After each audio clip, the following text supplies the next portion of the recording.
तो आज हमें आदिकाल के प्रमुख कवियों का परिचय देना है। तो सबसे पहले हम जानते हैं कि ये जो हमारा क्वेश्चन है ये कहाँ कहाँ पूछा जाता है। तो या तो आप आंसर राइटिंग करते हैं हिंदी के लिए, तो वहाँ पे ये क्वेश्चन पूछा जाएगा, या फिर आप ग्रेजुएशन का एग्जाम देते हो, आपका सब्जेक्ट हिंदी है, तो वहाँ पे ये क्वेश्चन पूछा जाता है। तो चलिए हम जानते हैं। आदिकाल वीर गाथा काल है। हिंदी साहित्य का प्रारंभिक युग है आदिकाल, जो 10वीं से 14वीं शताब्दी तक हुआ। इस काल में मुख्यतः वीर रस प्रधान काव्य रचनाएं हुई। वीर रस कहने का मतलब है जो लोगों की वीरता, महान महान लोगों की वीरता, वही वीर रस होता है, जिसमें राजपूत शौर्य वीरता और युद्ध की गाथाओं का वर्णन किया गया है।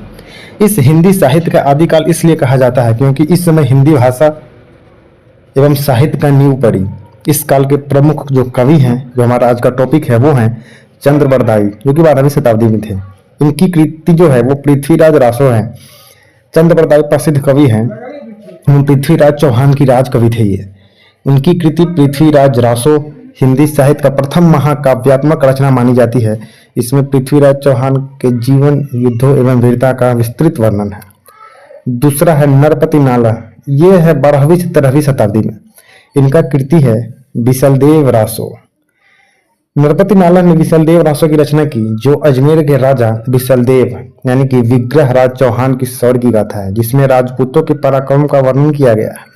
फिर जो तीसरे हैं वो है जगनिक, ये 12वीं शताब्दी में थे। इनका जो कृति है वो है अल्लाह खंड।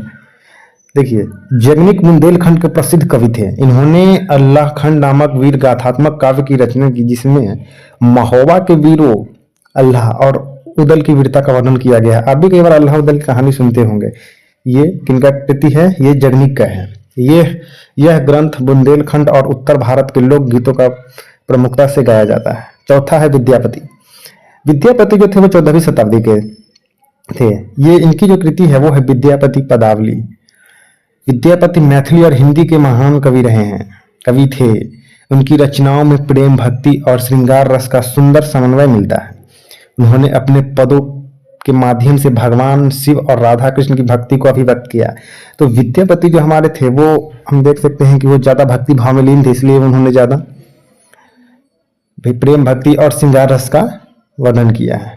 पांचवा है हमारा खुसरो, अमीर खुसरो, 1253 से 1325, ये मुगल काल के थे। ये देखिए, खालिकवाड़ी अमीर खुसरो की पहेलियां, इनकी बहुत सारी कृतियां हैं। अमीर खुसरो हिंदी और फारसी के महान कवि थे। दिल्ली सल्तनत के दरबारी कवि थे और भारतीय संगीत में भी उनका विशेष योगदान रहा। उन्होंने हिंदी में पहेलियां, मुकरिया और दोहे भी लिखे हैं। छठा जो है वो है सरहप्पा और कन्हप्पा। ये 9वीं से 10वीं शताब्दी में आए। ये सिद्ध साहित्य के प्रमुख कवि थे, जो बौद्ध धर्म के वज्रपान संप्रदाय से संबंधित थे। इनकी रचनाएं आध्यात्मिक और रहस्यवादी विशेषों पर आधारित थी।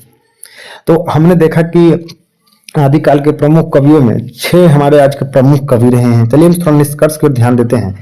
आदिकाल के कवियों ने वीरता, प्रेम, भक्ति और रहस्यवाद को अपने काव्यों की रचना में प्रमुखता दी। इनमें से अधिकांश काव्य लोग प्रचलित रूप से संरक्षित रहे और हिंदी साहित्य की नींव मजबूत करने में योगदान दिया। तो ये 400 से 500 शब्दों का हमारा ये आंसर था। तो उम्मीद है कि आप इस आंसर को समझ पाए होंगे। और यदि आपको इसका PDF चाहिए तो नीचे टेलीग्राम चैनल का लिंक है, आप वहां से हमारे टेलीग्राम चैनल को ज्वाइन करें, वहां पर आपको इसका लिंक मिल जाएगा और आप लोग इसका PDF डाउनलोड कर सकते हैं।